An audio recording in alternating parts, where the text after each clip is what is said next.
Hey guys, welcome back to my channel. Today we're teaching you guys how to grow on YouTube in 2020. This is literally my second part filming this. I made a TikTok video. We're talking about YouTube and then we're gonna do Instagram. So yeah, I'm literally making this video, by the way, in my head. So I hope I can say something valuable and hopefully I don't sound too stupid. So the first thing I've noticed about YouTube is even if you have TikTok, Instagram, I feel like YouTube is still that platform that's like the most respected. Like yes, you can have followers, but if you have subscribers, you immediately become like an idol and a queen. You are a legend. I feel like there's more merit in YouTube. Like you could just be someone posting videos on TikTok, but if you're a YouTuber, you have a lot more tangible merit. And I feel like that should speak for itself. Maybe there's something about YouTube that we don't really know. And as the algorithm keeps changing and we have to keep up as marketers or creators, this video is gonna explain what you need to know to simplify the YouTube algorithm. Let's get started with the first thing you gotta know, which is click-through rate. I have a little pun for you guys before we dive in. Dad, if you were a landing page, I'd give you a high click-through rate. Get it? No?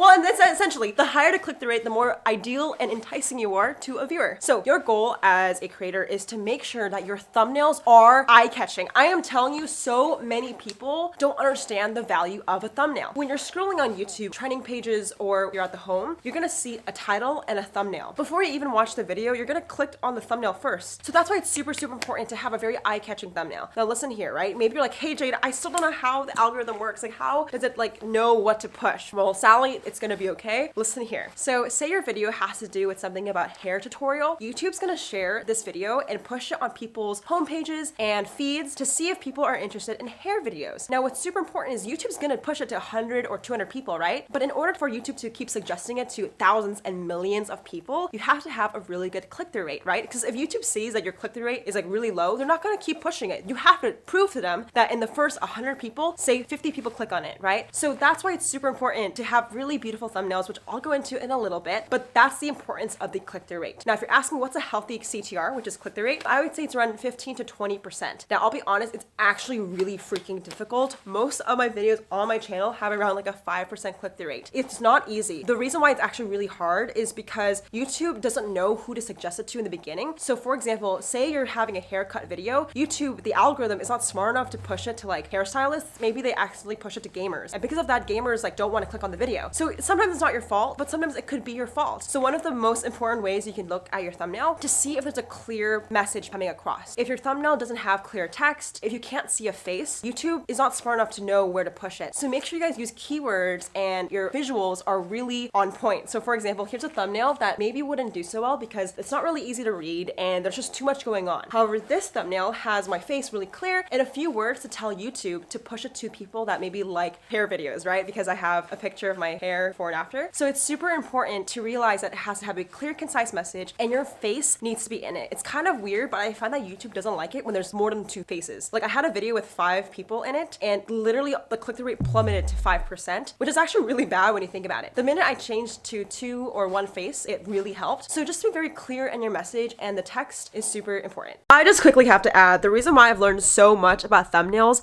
has to be from my friend Ryan. Ryan's a YouTuber. He has 2 million subscribers, but he's just also such a good friend of mine that like I love him to death. He's super smart and strategic with thumbnails. I've literally seen him edit thumbnails for hours just for a single image. So you know he's just super, super detail oriented and he knows what he's doing. Added some shadow. And this is the real photo. So I cut him out of here and made him look like he was reaching in the car. I think a recent video of his hit like 7 million views in 2 weeks, which is insane. But I actually am happy to say that Ryan is speaking at my event called The Green Room. The Green Room is a conference in Los Angeles. This event literally means the world to me. As you can see, like Ryan has helped me. Also, all my friends who are speaking has helped each other.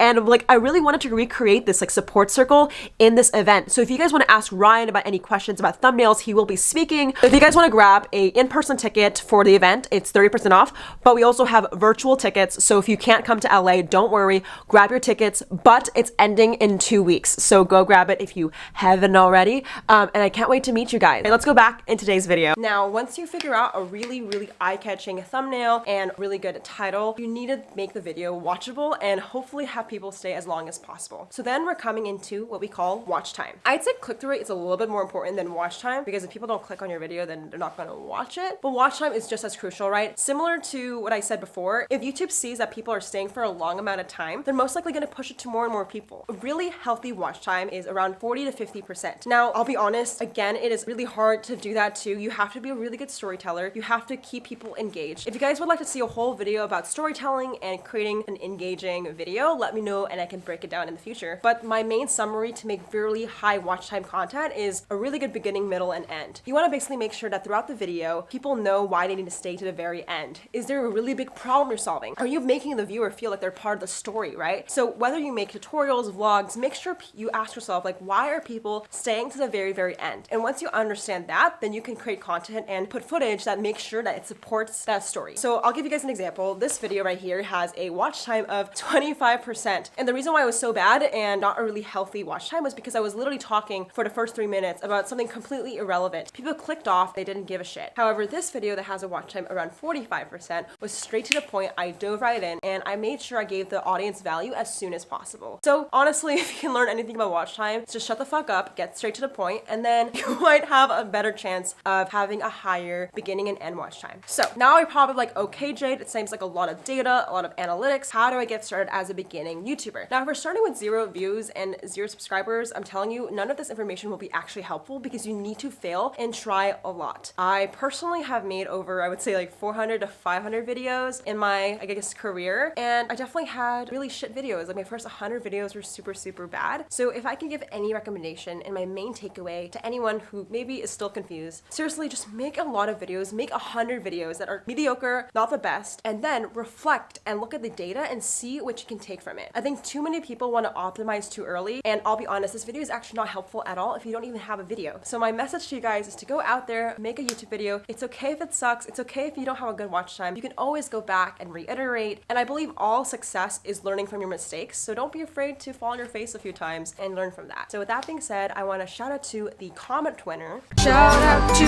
the comment winner. Comment on this post to be featured in the next episode. If you want to be the next comment winner, all you gotta do is just comment below and I will pick one of you guys to be shown in the next video because I have another third part, which is how to grow on Instagram. I feel like I'm on this like caffeine high, so make sure you guys watch part 3 if you guys are interested. Thank you guys for watching and I'll see you guys in the next one.